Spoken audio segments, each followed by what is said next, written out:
સુભાનપુરા ઝાંસીરાણી મેદાન ખાતે open box day night tennis cricket ટૂર્નામેન્ટનું ભવ્ય આયોજન કરવામાં આવ્યું હતું. ફાઇનલ મેચમાં ગોકુલ 11 વિજેતા રહી હતી.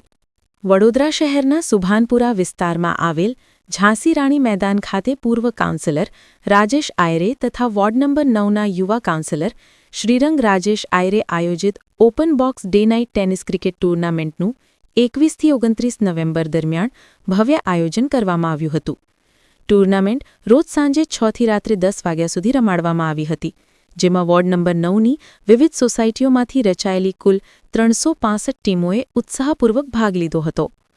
આ આયોજનમાં પૂર્વ કાઉન્સિલર પૂર્ણિમાબેન આયરે, ક્રિકેટર અતુલ બેદાડે, સાંસદ ડોક્ટર હૈમાક જોશી, મેહુલ લાખાણી, નગર પ્રાથમિક શિક્ષણ સમિતિના સભ્ય વિજય પટેલ સહિતના મહાનુભાવો ઉપસ્થિત રહ્યા હતા તથા ખેલાડીઓને પ્રોત્સાહન આપ્યું હતું.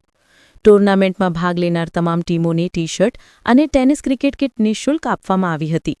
વોર્ડ નંબર 9ની દરેક સોસાયટીમાંથી ટીમો બને અને ખેલાડીઓ પોતાનું પ્રતિનિધિત્વ કરે તે હેતુસર આ ટૂર્નામેન્ટનું આયોજન કરવામાં આવ્યું હતું. રોચક ફાઇનલ મુકાબલામાં ગોકુલ 11 ટીમે ઉત્તમ રમત દ્વારા ચેમ્પિયન ટ્રોફી અને ₹31,000નું ઇનામ જીત્યું હતું, જ્યારે સાઈનાથ 11 ટીમે ₹11,000નું ઇનામ અને રનર્સ અપ ટ્રોફી પ્રાપ્ત કરી હતી. સમગ્ર ટૂર્નામેન્ટ દરમિયાન ખેલાડીઓના ઉમંગ અને રમતપ્રેમે માહોલ જીવંત બનાવી દીધો હતો. અંતે 365 ટીમોની ભાગીદારી સાથે વોર્ડ નંબર 9ના ખેલાડીઓએ સાબિત કર્યું કે વોર્ડ નંબર 9 માત્ર રમ્યો જ નહીં પરંતુ જીત્યો પણ. શ્રી શ્રીરંગ રાજેશ આયરે અને સમગ્ર ટીમ દ્વારા આયોજિત Bombay style box cricket tournament કે જે ડે નાઇટ ટુર્નામેન્ટ છે અને 368 કરતાં વધારે ટીમોનું આમાં રજીસ્ટ્રેશન થયું છે. હું માનું છું કે આજના જમાનામાં જ્યારે સોશિયલ મીડિયાના પ્રવાહથી જે યુવાધન છે એ ભટકી રહ્યું છે, ત્યારે આ પ્રકારે રમતગમત દ્વારા એમને જોડી અને ખૂબ સારો સંદેશો અને ખૂબ સારો પ્રયાસ એ સમગ્ર આયરે પરિવાર દ્વારા દર વર્ષે થતો હોય છે. આ વર્ષે પણ આટલું અતિ ભવ્યાતિ ભવ્ય આયોજન કરવામાં આવ્યું છે તે બદલ શ્રી શ્રીરંગભાઈ આયરે, શ્રી રાજેશભાઈ આયરે અને સમગ્ર આયરે પરિવાર અને એમની સમગ્ર ટીમને હું ખૂબ ખૂબ અભિનંદન સહ શુભેચ્છાઓ પાઠવું છું. આજે હમણાં જ આ જે ફાઇનલ મેચ રમાવા જઈ રહી છે અને મારી સાથે આપણું વડોદરાનું ગૌરવ અને ક્રિકેટ જગતનું ખૂબ મોટું નામ એવું આદરણીય અતુલભાઈ બેદાડે પણ ઉપસ્થિત રહ્યા. અમે પણ થોડું બેટ બોલમાં અમારો હાથ અજમાવ્યો. પોલિટિક્સ જેટલું ક્રિકેટ અમને આવડતું નથી, પરંતુ અતુલભાઈ સાથે રમી અને મને પણ ખૂબ ગર્વ અનુભવાય. મંત્રીશ્રીનો જે આહવાન છે કે ફિટ ઇન્ડિયાના કેમ્પેનિંગ સાથે અમે આ વોર્ડ નંબર 9ને એક તંદુરસ્ત વાતાવરણ મળે અને એ તંદુરસ્ત વાતાવરણ કઈ રીતના મળે તે સાથેના અમે પ્રયત્નો કર્યા હતા.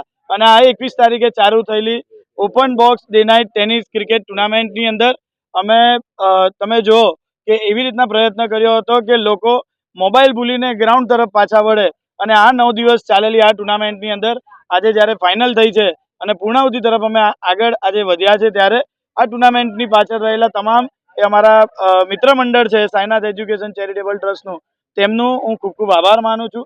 સાથે એવા મારા આકાશભાઈ, સાથે અર્પિતભાઈ, હિરેનભાઈ, શંભુભાઈ, એટલે હાર્દિકભાઈ, અજીત લાલાભાઈ, કરણભાઈ, આ તમામ લોકોનો હું ખૂબ ખૂબ આભાર માનું છું કે જેમને તમામ એ વ્યવસ્થા સાચવી છે કે જે વ્યવસ્થાની અંદર કોઈ પણ શિડ્યુલ બને તો ટીમોના ફોર્મ કઈ રીતે લેવાના, ફોર્મ લીધા બાદ તેને કઈ કઈ કેટેગરીની અંદર સમાવેશ કરવાના, કે એક જ કેટેગરી અમે રાખી હતી કે ફક્ત વોર્ડ નંબર 9ના અહીંયા ભાગ લઈ શકે અને તેનું વેરિફિકેશન કોણ કરે, તો તેની માટે અમારા સંજયભાઈ, હરીશભાઈ અને તેમની સમગ્ર ટીમ કે જે એની પાછળ ડોક્યુમેન્ટ વેરિફિકેશન કરે કે આ વોર્ડ નંબર 12નો છે કે નહીં. અને એવી જ રીતે ત્યારબાદ ફોર્મ સબમિટ થાય, તેની તમામ મેચ હોય તેના આગલા દિવસે શિડ્યુલ બને, તેની ડિઝાઇનો બને અને આ તમામ જે ડિઝાઇન બની એવા મારો નાનો ભાઈ અને મારો મિત્ર છે એવો પ્રેમ જે દિવસ રાત જાગીને આની ડિઝાઇનો બનાવતો હતો. સાથે આ ટુર્નામેન્ટની અંદર પહેલા દિવસથી જ્યારે મેચો શરૂ થઈ, આ જે ગ્રાઉન્ડ તૈયાર કર્યું છે તમે જુઓ કે કોઈ એવું ગ્રાઉન્ડ નથી કે ડાયરેક્ટ અહીંયા બાઉન્ડ્રી બનાવીને ફરાસખાનું લગાવીને અહીંયા ક્રિકેટ ચાલુ કરી દીધું હોય.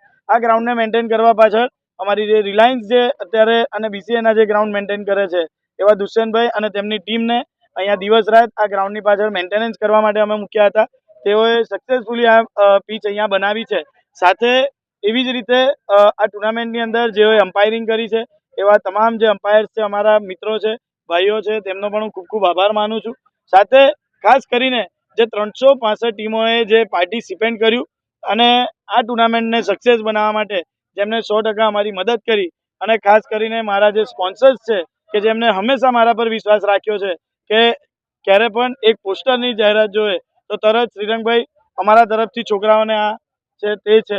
સાથે એવી જ રીતે વાત કરું કે આજે ટુર્નામેન્ટની અંદર જ્યારથી ટુર્નામેન્ટ ચાલુ થઈ અમારા જે ભારતીય જનતા પાર્ટીના આવેલા તમામ જે આગેવાનો છે તેમનો પણ હું ખૂબ ખૂબ આભાર માનું છું. માનનીય વડોદરા શહેરના મેયરશ્રીનો કે જેમને આ મેદાન અમને અહીંયા સુપ્રત કર્યું. સાથે વડોદરા શહેર કમિશનરનો પણ કે જે આ ગ્રાઉન્ડને અમને રમવા માટે બાળકોને આપ્યું છે. સાથે એવી જ રીતે આ ટુર્નામેન્ટની અંદર જેઓએ ભાગ લીધો છે એ તમામ ખેલાડીઓને અને આજના દિવસે વડોદરા શહેરના સાંસદશ્રી અને અમારા હંમેશા મને માર્ગદર્શન પૂરું પાડતા એવા ડૉક્ટર હેમાંગભાઈ જોશી અમારી વચ્ચે આવીને અહીંયા ફાઇનલ જે વિનર્સ હતા તેમને અહીંયા પ્રોત્સાહન પૂરું પાડ્યું છે. સાથે ભારતીય પૂર્વ ક્રિકેટર એવા અતુલજી વેદાડે કે જે ઇન્ટરનેશનલ ક્રિકેટ રમેલા છે અને તેમના દ્વારા અહીંયાથી ફાઇનલની ટ્રોફીનું અનાવરણ થયું છે. ફાઇનલની અંદર ગોકુલ 11 કે જેની અંદર હિરેનભાઈ ભાલેકર કેપ્ટન હતા અને તેમની સમગ્ર ટીમ સાથે સાયનાથ જે અમારી ટીમ હતી અને એવી રીતે અમે આજના દિવસે આ ટુર્નામેન્ટ ગોકુલ 11ના નામે અહીંયા વિનર્સ ડિક્લેર કરી છે અને આજના દિવસે આ ટુર્નામેન્ટનું અહીંયા પૂર્ણાહુતિ કરવામાં આવી. 4000 જેટલા યુવાનો રમ્યા અને એ પણ મેદાનની અંદર અમે જોયું છે કે ક્યારે પણ મેદાનની અંદર મોબાઈલ લઈને છોકરાઓ રમતા જ નતા અને બધા જ મેદાનની બહાર મોબાઈલ આપીને જોયું.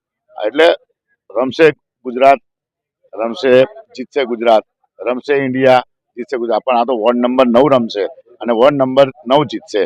આ એક અમારા એટલા માટે કે અમે તો આખું વડોદરા રમાડ્યા પણ એ ખાલી વોર્ડની ટીમ જો 365 થતી હોય તો પછી ક્યારે થાય છે. સતત 9 દિવસ સુધી આ મેદાનની અંદર ઓર્ગેનાઇઝ જે અમારા જે 100 જેટલા છોકરાઓએ કરેલી હતી એમની સંપૂર્ણ મહેનત અને સાથે સાથે 4,000 છોકરાઓનું છે કે જે લોકોએ કદાચ અમારામાં એકાદ બે ડિસિઝન એવા પણ હશે કે અમ્પાયરથી આપણે તો મોટી મેચોમાં પણ ડિસિઝન એવા થઈ જાય છે. એવા ડિસિઝનને પણ થોડુંક આમ તેમ કરીને પણ એ લોકોએ પોતે સ્પોર્ટ્સમેનશિપથી રમ્યા.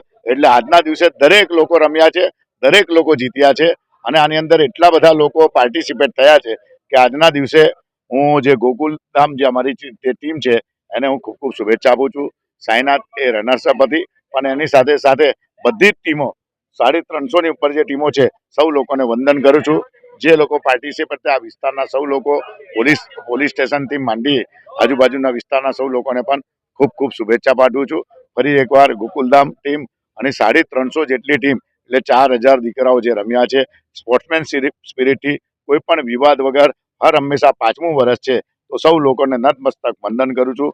વંદે માતરમ. ભારત માતા કી જય. જય